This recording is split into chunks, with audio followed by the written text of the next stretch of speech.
O texto de hoje, na verdade, são dois textos, é uma parte do capítulo 15 e a outra parte do capítulo 16.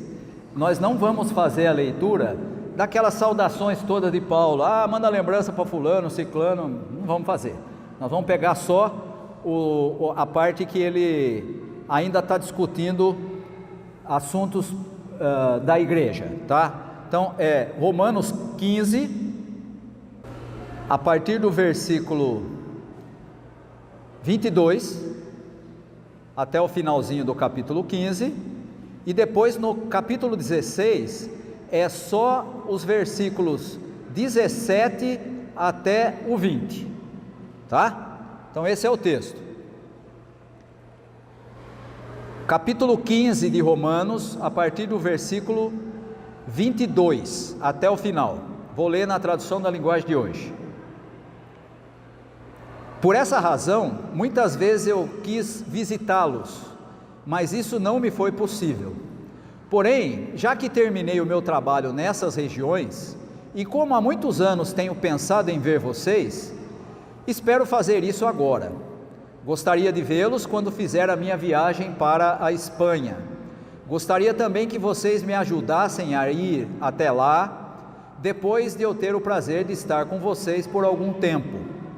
Mas agora vou para Jerusalém, a serviço do povo de Deus que vive ali, pois as igrejas das províncias da Macedônia e da Acaia resolveram fazer uma oferta para ajudar as pessoas do povo de Deus em Jerusalém que estão necessitadas. Os próprios cristãos da Macedônia e da Acaia resolveram fazer isso, mas de fato eles têm a obrigação de ajudar aqueles necessitados. Os judeus repartiram seus bens espirituais com os que não são judeus, e por isso os não judeus devem prestar com os seus bens materiais esse serviço cristão aos judeus. Depois de eu terminar esse trabalho e entregar toda a oferta que foi recolhida para eles, viajarei para a Espanha e no caminho visitarei vocês. Eu sei que quando for visitá-los, levarei comigo muitas bênçãos de Cristo. Eu peço, irmãos, pelo nosso Senhor Jesus Cristo e pelo amor que o Espírito dá, que me ajudem, orando com fervor por mim.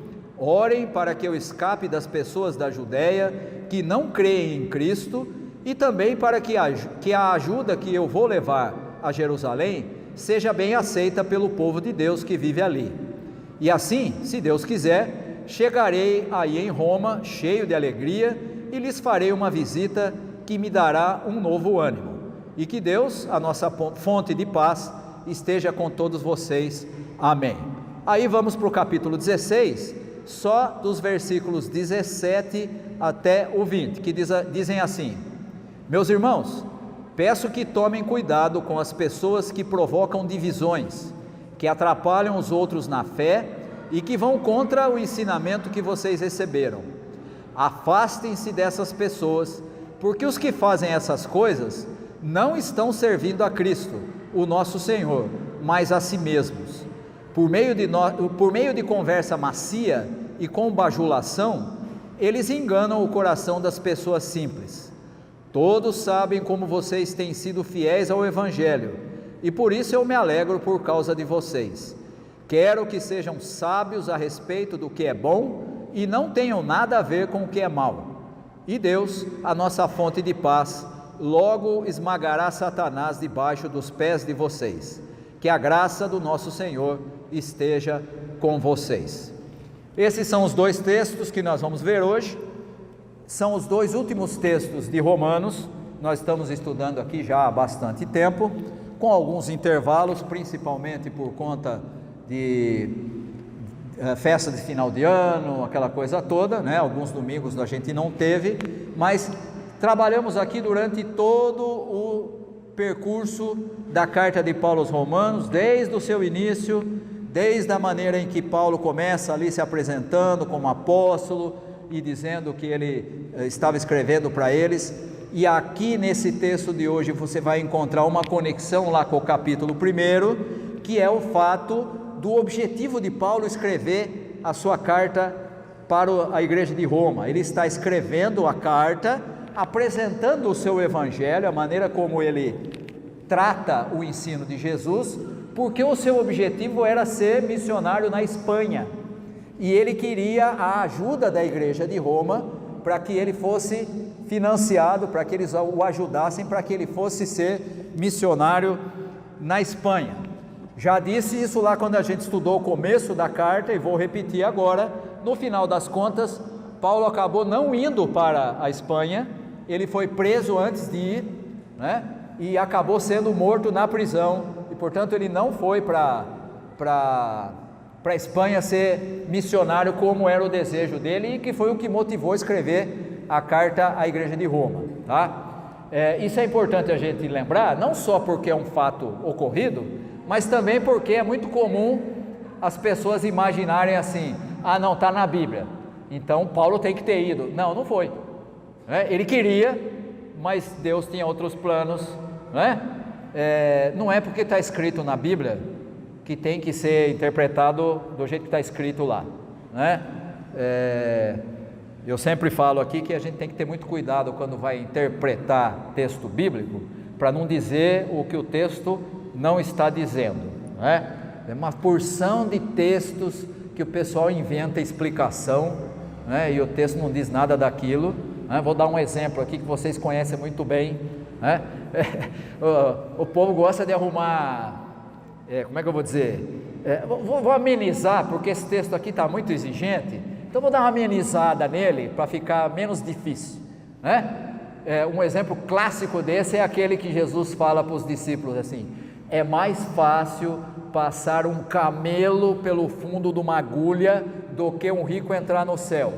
Aí obviamente o pessoal já vem: vamos falar isso aí, os caras que são ricos vão falar, então não tenho chance, então vamos dar uma amenizada nesse negócio aí, E aí já arrumaram duas interpretações que não tem fundamento, é invenção, Uma dizia assim: não, buraco da agulha era o nome de uma entrada que tinha em Jerusalém, um portão, que para o camelo entrar ele tinha que dobrar o joelho e ia passar apertado. Nunca existiu essa entrada, isso é mentira, é conversa mole, é uma tentativa de fazer o texto ficar menos exigente, tá? Na verdade o texto lá fala do que? Camelo, aquele das duas carcundas, sabe aquele lá? Aquele lá, e a agulha de costurar rede, de pegar peixe, A agulha era a agulha de fazer rede, e o camelo era o camelo mesmo, E aí teve um outro: não, é que o camelo era o nome de uma corda, que o pessoal tinha dificuldade, porque tinha que dar uma desfiada nela para passar. Também não existe corda com o nome de camelo, é tudo invenção, tá? Então tem que ter muito cuidado com o texto bíblico, para não fazer ele dizer o que ele não diz, não adianta querer amenizar aquilo que a Escritura diz. Isso aqui é assim, E a expressão de Jesus lá é exatamente essa. É rico? Confia na riqueza? O seu coração está lá? Meu amigo, não serve para o reino de Deus. Ou você tira o seu coração de lá e põe no reino de Deus, Lembra da expressão de Jesus no Sermão do Monte? Buscai, pois, em primeiro lugar a riqueza, não, o reino de Deus e a sua justiça, e as outras coisas, essas que vocês ficam a vida inteira correndo atrás, tudo isso aí Deus vai acrescentar. Deus sabe do que você precisa, O problema é que as pessoas não querem o que elas precisam. O problema é que as pessoas confundem necessidade com desejo. Necessidade é o que você precisa, Então você precisa ter algum lugar para morar, você precisa de comida para sobreviver, você precisa de roupa para se vestir, Você precisa se locomover para ir trabalhar ou para ir para algum lugar, Isso é necessidade. O que é desejo? Eu não quero um carro, eu não quero um Uber, eu quero uma Ferrari com banco de couro. Precisa? Não. É necessário? Não. Isso é desejo. A diferença de desejo para necessidade é que necessidade você precisa, desejo não tem limite. Meu sonho sempre foi comprar uma casinha, mas se eu pudesse comprar outra casa na praia para eu ir passear 2 vezes no ano, e ficar gastando um dinheirão para manter a casa fechada, Precisa? Não precisa, mas eu quero. Por quê? Porque desejo não é igual a necessidade. Necessidade é o que você precisa, Desejo é, eu quero, né? Você pode querer, pode até ter condição e comprar e satisfazer o seu desejo. Aí você vai descobrir que vai aparecer outro no lugar daquele. Eu já consegui esse, agora eu quero outra coisa, né? E o desejo tem esse problema, ele não tem fim, e você fica sempre querendo alguma coisa a mais, mesmo que não seja necessário, tá? Então, essa questão de trabalhar com texto, precisa ter muito cuidado para não falar o que não diz.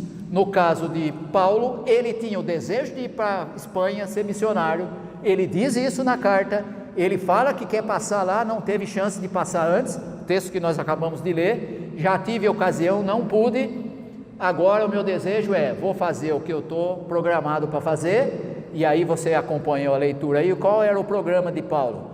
Ele ia levar uma oferta que tinha sido feita pelo pessoal da Macedônia e da Acaia para a igreja de Jerusalém. A igreja de Jerusalém estava passando por problema, os irmãos lá estavam com dificuldade, e o pessoal que não era judeu, da Macedônia e da Acaia, eles, por iniciativa deles, fizeram uma arrecadação para ajudar a igreja de Jerusalém, e Paulo se comprometeu a levar a oferta, a levar a ajuda, tá? Então ele fala aí, vou primeiro lá, vou levar a oferta para eles, né? Ele usa um argumento aí muito interessante, né? Paulo era judeu, Paulo tem a mentalidade do judeu, tem a formação de um fariseu, ele usa uma argumentação muito interessante, ele diz assim, não tem nada demais o pessoal lá da Acaia e da Macedônia fazer uma oferta para eles que são lá de Jerusalém, porque eles também foram beneficiados, né? Volta lá no capítulo 1, 2 e 3, a salvação vem dos judeus, Jesus era judeu, ele vem para ser o Messias esperado dos judeus, os judeus não aceitaram, não receberam, está lá em João, né? Veio para os que eram seus, os seus não receberam, né? Mas todas as nações, todos os povos foram abençoados com a mensagem que foi trazida por Jesus, e portanto eles ajudarem com bens materiais os judeus que estão em Jerusalém, nada mais é do que uma retribuição, porque eles foram ajudados espiritualmente, porque o evangelho chegou até eles. Então Paulo faz aí um trocadilho, né? O que ele faz? Os judeus foram bênção para os não judeus, com o evangelho trazido por Jesus, agora os não judeus vão ajudar os judeus que estão passando necessidade, nada mais normal, né? Sabe aquela história, que você inclusive aprende lá no evangelho, né? O que a sua mão esquerda faz, a direita não precisa ficar sabendo, né? Hoje, na época das redes sociais, isso é quase impossível, né? O sujeito dá uma bala para o sujeito que pede ajuda no sinal, ele tira uma foto e põe na rede social para dizer que ele ajudou, né? Se você está fazendo propaganda da sua ajuda para o outro, você não está ajudando o outro, você está fazendo propaganda de si, né? Você está falando bem de você mesmo, né? Eu gosto muito dessa ideia, comparando com aquela que você tem no evangelho, né? Do sujeito que chegava, Jesus fala isso lá, né?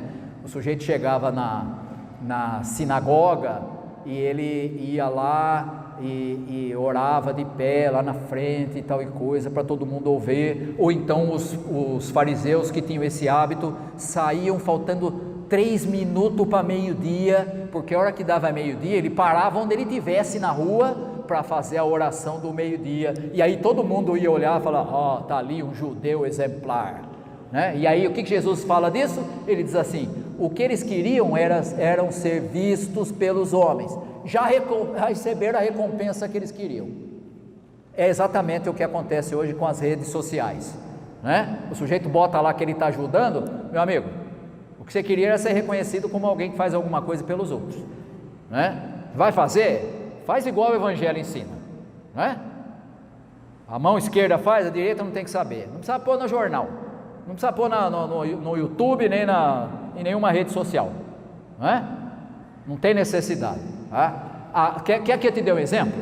Vou te dar um exemplo prático que acontece aqui na igreja.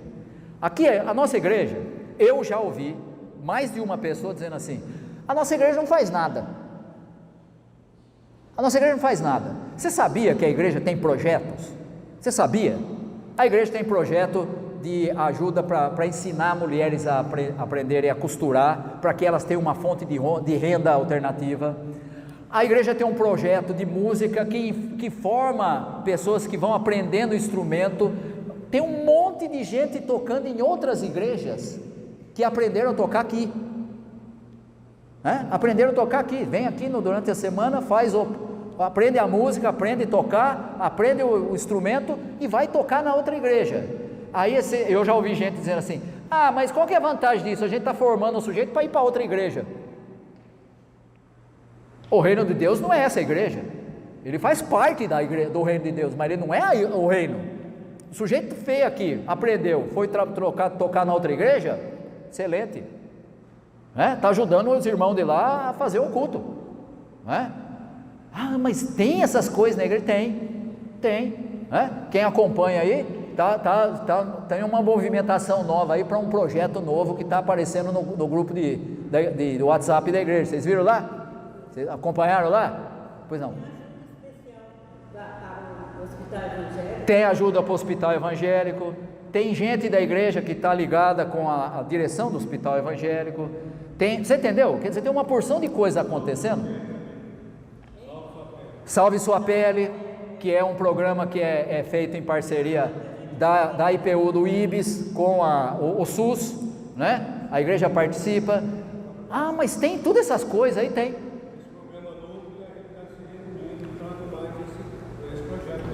Exatamente, então você tem coisas acontecendo. Aí você fala: mas é para fazer propaganda? Não, é para fazer. Não precisa fazer propaganda. É óbvio que você imagina que o povo da igreja devia saber, né? Porque está na igreja, você devia estar acompanhando, aliás, devia até estar envolvido neles, né?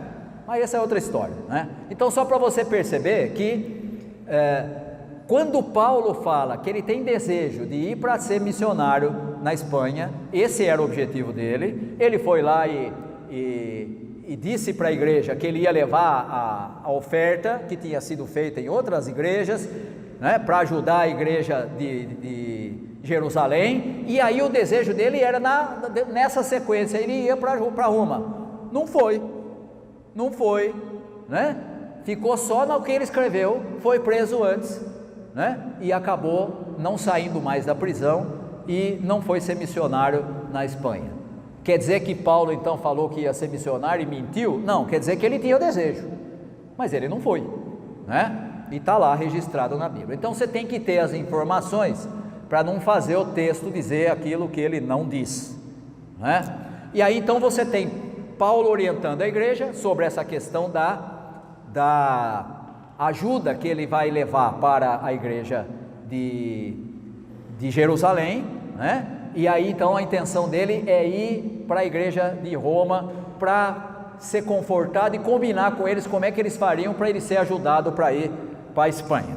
Ele não fez, mas aí chegamos no trecho final, que são as orientações do capítulo 16, né? 17 até o 20 ali, né? Se você pegar lá o texto, você vai perceber que ali são algumas instruções. Ele já está se despedindo, né?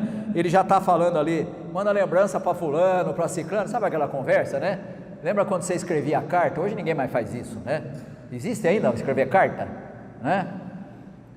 Hoje ninguém mais, no máximo que você faz é mandar um e-mail, né? Se você quiser que fique gravado ali, né? O que o pessoal usa é o WhatsApp, né? Eu acho que nem SMS existe mais, nem sei se usa mais isso aí, né? As empresas mandam de vez em quando alguma coisa por SMS, né? Mas entre as pessoas é o WhatsApp, né? Telegram, né? Aliás, Telegram é interessante. O que tem de grupo falando bobagem, mentira lá é uma maravilha. Nunca vi tanta gente falando mentira no mesmo lugar. Tem no WhatsApp e tem no Telegram, né? Bastante, né? É a famosa fake news, né? Ah, não, eu vi no grupo do WhatsApp. Então, não é porque está no WhatsApp que é verdade, tá? Toma cuidado com as besteiras que falam por aí. E aí, as últimas informações de Paulo ele aparece aí no seu texto como conselhos finais. E aqui ele vai falar de algo que é muito interessante e que tem muito a ver com as nossas igrejas de hoje em dia. Ele diz assim, 17 do capítulo 16: meus irmãos, peço que tomem cuidado com as pessoas que provocam divisões, que atrapalham os outros na fé e que vão contra o ensinamento que vocês receberam. Olha aqui, isso aqui tem tudo a ver com o que eu acabei de falar de fake news. Hoje em dia, o que tem de grupo de WhatsApp e de Telegram, disseminando mentira, e que faz um irmão ficar contra o outro, por causa de opinião divergente. Esse é a favor de fulano, aquele é a favor de ciclano, esse aqui é de tal linha política, o outro é da outra linha política, e aí um não se entende mais com o outro. Nos últimos anos, o que apareceu de gente saindo de igreja por causa de briga de política é uma coisa espetacular.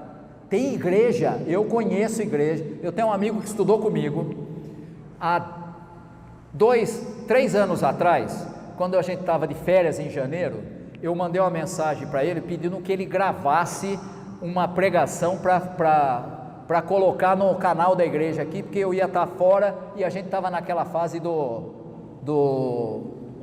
da pandemia. O Oswaldo, ele se formou junto comigo no seminário, ele fez uma pregação, gravou, eu coloquei na página da igreja e todo mundo teve a oportunidade de acompanhar, tal. Sujeito estudioso, gente boa, excelente, comprometido com a vida da igreja. A igreja que ele era pastor, hoje ele jubilou, né? Eu falei para ele, cara, você fez 30 anos de pastorado, você largou? Não quero mais, já dei a minha cota de trabalho para a igreja, agora eu quero curtir outras coisas, né? Parou de trabalhar com a igreja. Oswaldo teve problema na igreja dele, uma igreja na cidade de São Paulo. Ele tinha membro da igreja que acampou na frente de batalhão do exército pedindo para ter golpe, membro da igreja dele, que ficou lá, assim, meses na frente lá.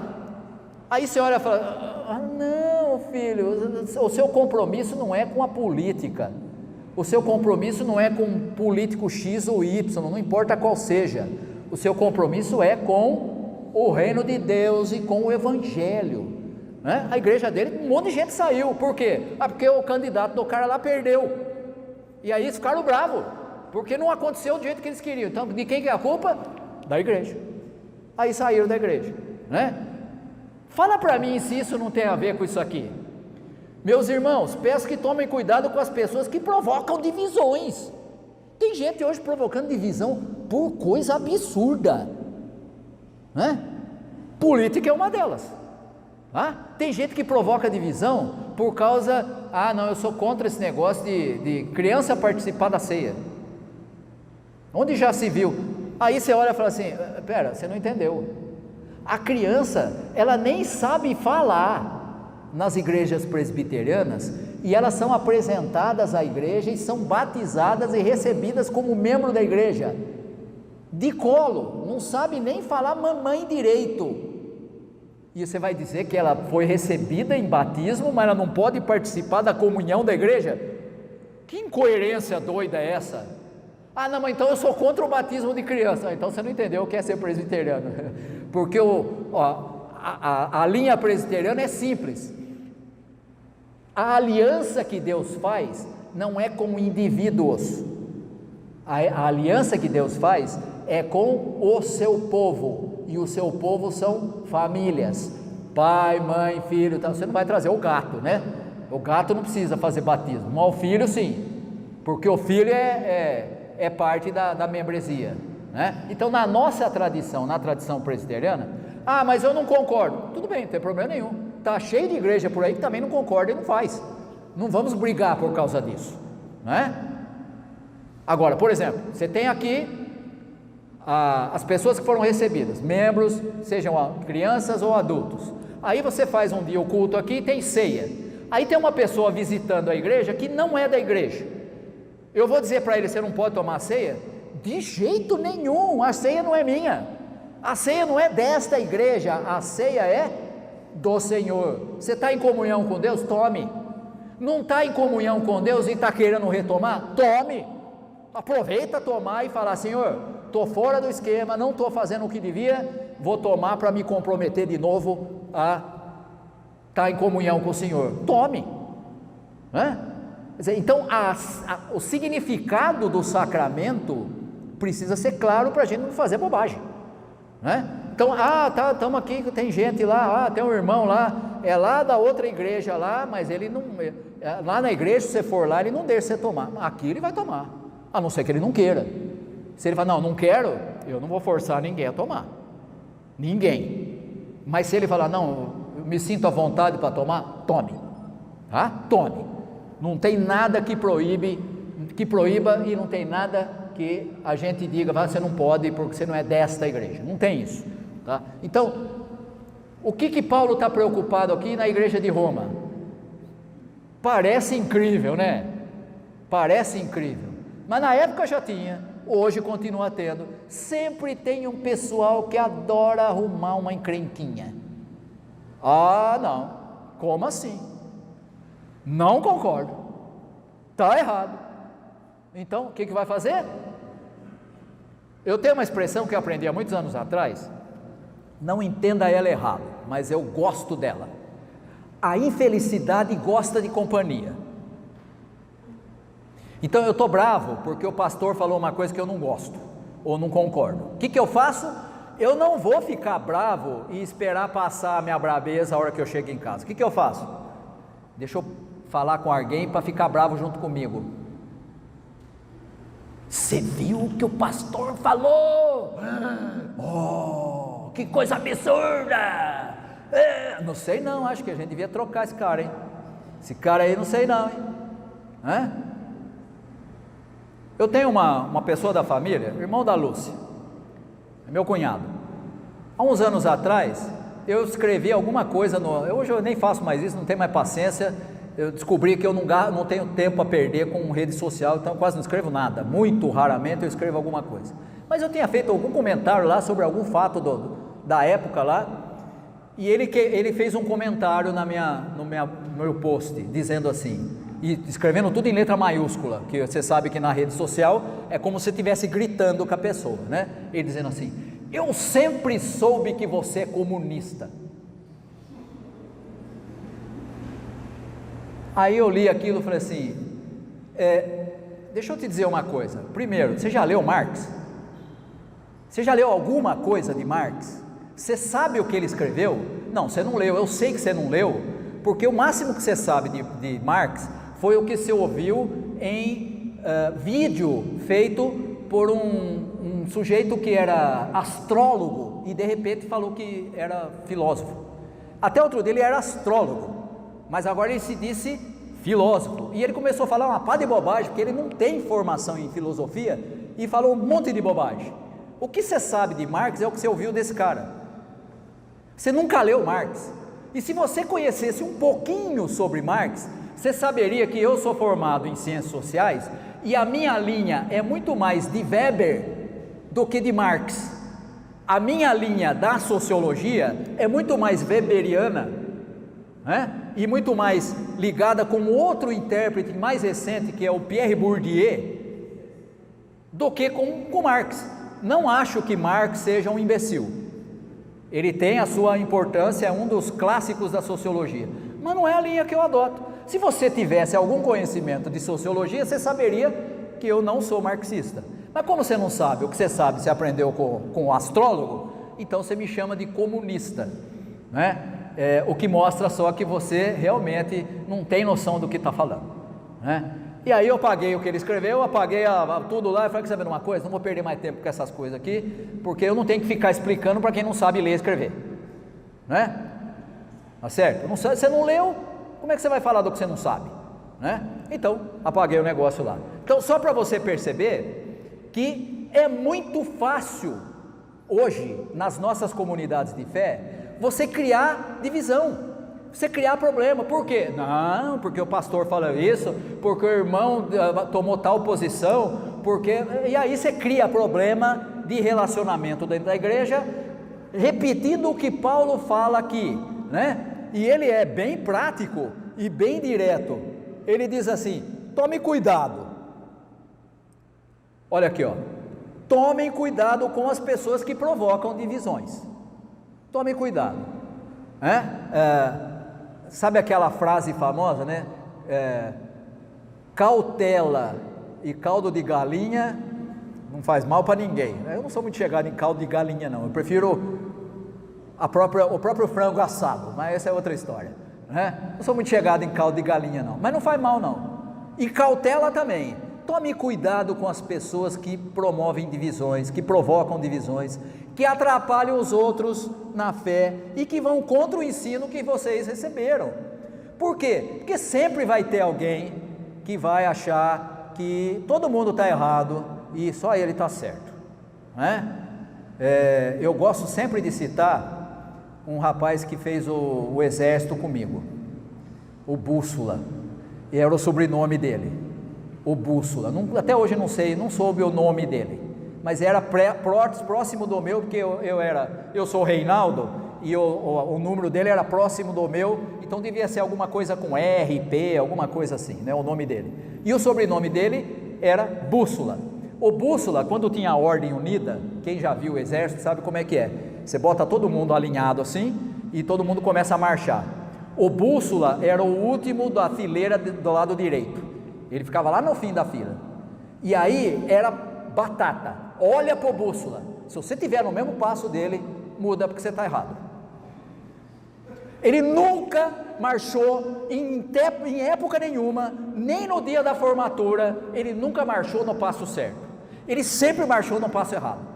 E aí eu falava: cara, você tem o nome perfeito, só que você é o Bússola ao contrário, em vez de você ser aquele que aponta como é que é, você aponta aquilo que não é. E era exatamente assim, tá? Olha para ele está no direito, você no direito, muda, filho, você está errado.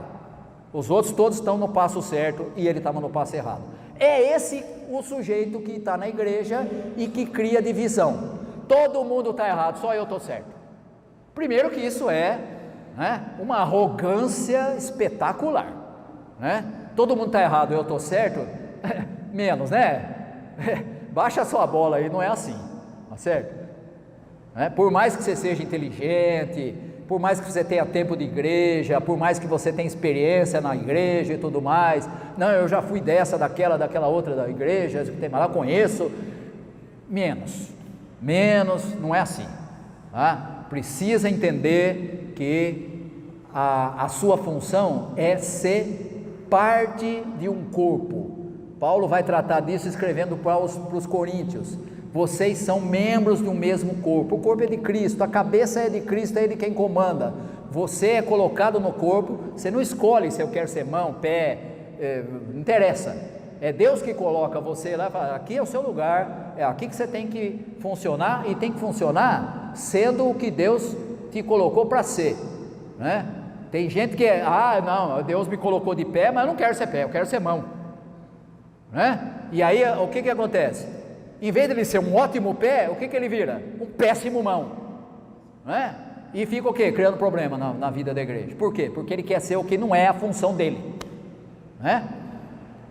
Você já deve ter visto isso acontecer, né? Já contei aqui várias vezes a situação de um amigo meu lá no interior de São Paulo, que era um diácono espetacular, excelente, ele parecia que tinha imã, chegava gente e parecia que ia direto nele, e ele atendia. Aí um dia a igreja teve a péssima ideia de eleger ele presbítero. Ele era um excelente diácono, ele foi eleito presbítero. Vamos ver se adivinha? Péssimo presbítero, péssimo. Vai ter uma reunião do conselho, vai tratar de uns assuntos meio complicados. Ele não ia. Por quê? Se eu for, eu vou ter que dar a minha opinião. Se eu der a minha opinião e a minha opinião for vencida, o que vai acontecer? Eu vou ter que adotar a opinião da maioria, então eu nem vou. E se alguém me perguntar, o que eu falo? Não posso dar opinião porque eu não estava na reunião. Péssimo presbítero, péssimo, né? Excelente diácono, né? Um pé que puseram para ser mão e não funcionou, tá? Então aí você tem a orientação de Paulo. Atrapalha os outros na fé. Atrapalham. e vão contra os ensinamentos que vocês receberam. Sabe qual é a orientação de Paulo? Olha o que ele diz: afastem-se dessas pessoas, porque os que fazem essas coisas não estão servindo a Cristo nosso Senhor, mas, e aí na nossa tradução diz assim, mas a si mesmos. Se você pegar a tradução do Almeida, ele não diz isso não, estão servindo ao próprio ventre, é a expressão que ele usa lá. Sabe o que quer dizer isso? Significa, o cara está se achando a última bolacha do pacote, né? Serve a si mesmo. Olha como eu sou importante, né? Eu não sei se você já conheceu gente assim, eu já conheci inclusive pastor assim, né? Eu conheço o pastor assim, ele quer porque quer que a opinião dele prevaleça sobre a dos outros, e quando é em reunião de Assembleia Geral, essas coisas todas, você está procurando o microfone? Nós deixamos desligado porque ele estava dando barulho na caixa, por isso a gente deixou desligado, tá? Pode falar. Muitas vezes a pessoa, por causa dessas histórias, que acha que aquilo na verdade nem é verdade para ele mesmo não acredita naquilo, mas essa verdade que alimenta é que traz vantagens para ele. Ah, não tenha dúvida. Aliás, essa é a ideia da expressão que Paulo usa aqui. Quando ele fala que eles estão preocupados com o próprio ventre, ele está dizendo, na verdade, o cara está conseguindo aquilo que ele quer. O que ele quer? Ele quer ser destaque, né? Tá certo? Ele quer, todo mundo ouviu que o fulano lá é contra tal coisa, ou isso ou aquilo, né? Isso eu estava falando de pastor, né? Eu conheço um pastor que é assim, ele quer, porque ele quer que todo mundo reze pela cartilha dele, e ele fica muito bravo quando você discorda, muito bravo, né? E discute, e quer argumentar, e quer botar a opinião dele, né? Já tentou uma porção de vezes mudar algumas coisas que são assim, milenares na igreja, porque ele não concorda, ele quer que seja do outro jeito, e aí chega lá, vamos ver se é de mim o que acontece, todo mundo ouve, e todo mundo não aprova, né? E aí ele fica bravo de novo, por quê? Porque ele quer que todo mundo faça o que ele quer, entendeu? É isso exatamente que Paulo está dizendo aqui, afaste dessa pessoa. Mas pastor, a gente aprende na igreja que nós temos que ser amorosos com as pessoas, que nós temos que ter um convívio fraterno e tudo mais, acolher, verdade, mas aquele sujeito que só quer criar encrenca, deixa ele quietinho no cantinho, até ele perceber que ele está atrapalhando, né? Sabe, lembra da musiquinha lá, tu no teu cantinho e eu no meu? Faz isso, deixa ele lá no cantinho e fala, baixa a bola aí, né? Por quê? Porque está criando um problema. Fala, Miriam, você ia falar alguma coisa? Quem que é? É tu? Fale.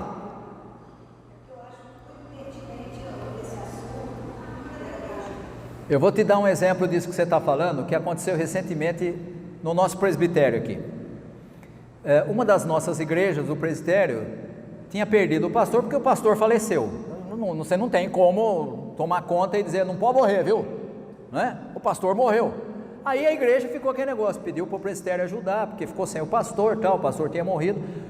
O presbitério pegou, mandou, cada time fez uma escala, cada domingo ia alguém lá para fazer a pregação e tudo mais. Eu fui inclusive, né? Mais de uma vez, muito bem. Aí a igreja pegou, reuniu lá, falou, vamos chamar alguém para ajudar a gente aqui.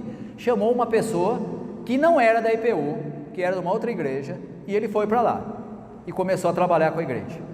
Quando passou ali uns 5, 6 meses, alguém da IPU soube que tinha entrado o rapaz lá, falou, vamos colocar ele no grupo dos pastores, porque ele está trabalhando na IPU, né? Colocou ele no grupo dos pastores. Aí, do nada, esse cara começa a escrever no grupo dos pastores, falando mal da IPU. Como assim? Você não é da igreja, você foi recebido pela IPU, você foi colocado como pastor sem ter estudado na formação teológica da igreja, sem ter estudado nas igrejas que são parceiras da IPU, né? E agora você está falando mal da igreja que te contratou? Como assim? Não, porque a IPU faz isso, porque a IPU faz aquilo. Filho, se você não concorda, por que você é pastor da IPU? Pega o seu boné e vai embora para sua casa. Vai embora para a igreja que concorda com a sua cabeça. Tá certo? Felizmente o pessoal da igreja percebeu que ele estava criando um problema e acabou saindo, Mas não antes dele criar problema, não antes dele criar divisão dentro da própria igreja. Você percebeu? E eu estou falando de um pastor. O que mostra que a gente tem que ter cuidado, o que Paulo fala aqui, não é só com membro de igreja não, tem líder de igreja que é uma porcaria, tem líder de igreja que é chegado em criar divisão, em provocar divisão, então, provoca divisão, tu no teu cantinho e eu no meu, fica aí, bota ele lá num cercadinho, vai pensando aí nas besteiras que você está fazendo aí, cercadinho é bom para isso, fica ali, vai pensando aí, quem sabe você chega à conclusão de que as besteiras que você está falando estão prejudicando a igreja, tá certo? Então essa orientação de Paulo, e não pensa que ele está falando de gente que cria encrenca com todo mundo, não é essa a estratégia não. Sabe como é que é a estratégia? Ele diz, olha aqui, ele diz assim, por meio de conversa macia e com bajulação, eles enganam o coração das pessoas simples. O cara vem com todo aquele discurso espiritual, porque Deus falou comigo, sabe aquele negócio, você olha, nossa, o irmão lá é espiritual, e deixa eu dizer uma coisa para você, eu já falei isso aqui uma vez, vou falar de novo. Quando a gente fala com Deus, isso tem um nome, isso chama-se oração. Se você começar a ouvir vozes, Deus falando com você, procura um psiquiatra, procura alguém especializado, porque quando Deus quer falar alguma coisa com a gente, sabe qual é o instrumento que Ele usa? Escritura. Ele mostra para você na Escritura aquilo que você precisa saber, é o meio que Deus, por isso que Jesus falou com todas as letras, examinai as Escrituras, porque vocês julgam e sabem que elas dão testemunho de mim. Você quer aprender de Jesus? Aprenda na Escritura. Você quer ficar alinhado com a vontade de Deus? Aprenda a Escritura. Agora, se você começar a ouvir Deus falando no seu ouvido, meu amigo, psiquiatra é o seu caminho. Procura um. É a hora de começar a tomar Gardenal, alguma coisa do tipo, entendeu? Porque alguma coisa está errada no negócio aí, tá? Então, Paulo é muito claro em dizer, o sujeito que vai criar divisão, ele vai vir com toda aquela conversinha super espiritual, porque isso aqui, porque aquilo e tal, porque Deus me falou, porque Deus me revelou, e ele vai criar, adivinha o quê? Divisão, problema. Criou divisão? Criou. Tu no teu cantinho e eu no meu, fica ali no cercadinho pensando na bobagem que você fez, não interessa se é líder da igreja ou se é uma pessoa normal, se é um membro normal da igreja, pessoa normal era para todo mundo ser, pelo menos a gente espera que seja, segundo o Caetano Veloso, de perto ninguém é normal, se vê de perto mesmo, não tem ninguém normal, nem ele mesmo, então, e a gente quando sabe quem a gente sabe que a gente não é lá muito normal também, então essa é a orientação de Paulo, e é importante para nós hoje, por quê? Porque a vontade de Deus para a comunidade de fé é que ela viva em unidade, não é união, tem aquela frase famosa, a união faz a força, não, a união faz açúcar, a união faz açúcar, a união não faz a força. O que faz a força da igreja é a unidade. A unidade significa pessoas diferentes, com capacidades diferentes, com dons diferentes, com talentos diferentes, cada um na sua, um sendo um instrumento de bênção para o outro. E aí você tem respeito com o outro que é diferente de você, porque você sabe que você é mão e ele é pé, o outro é braço e o outro é perna, e todo mundo tem a sua função, e ele te ajuda, você o ajuda. Isso é unidade, unidade na diversidade, somos diferentes. Não tem dois igual na igreja, né? Não tem dois irmãos igual, nem gêmeo, são diferentes, tá? Então isso é importante a gente entender. O que Deus quer para a igreja é que ela viva em unidade, e para ter unidade você precisa respeitar o outro, respeitar o que o outro é, porque é filho de Deus, como você, né? Ah, mas e se ele for esse que cria divisão?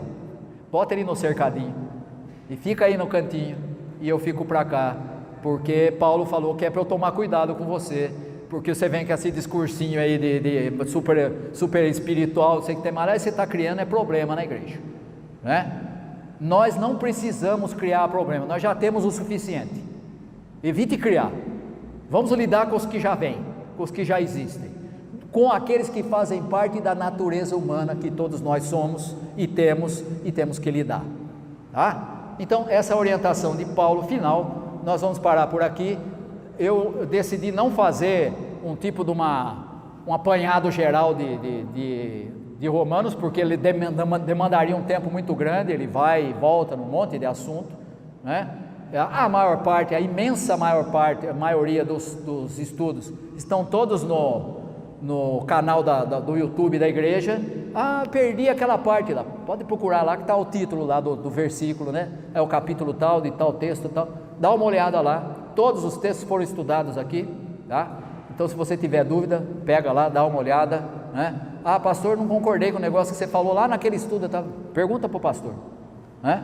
O pastor não é dono da verdade, o pastor é só aquele que tem como função ensinar aquilo que a Escritura revela a respeito de Jesus, Senhor da igreja, Senhor de todos nós, tá bom? Semana que vem nós vamos começar a tratar de um novo tema,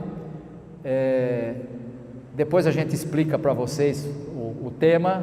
Eu andei conversando já sobre o que seria a próxima, e nós vamos trabalhar com um tema que está nos nossos dias na crista da onda entre os chamados evangélicos, tá? Nós vamos fazer com calma, sem pressa, vamos argumentar, discutir, tal e coisa, tá?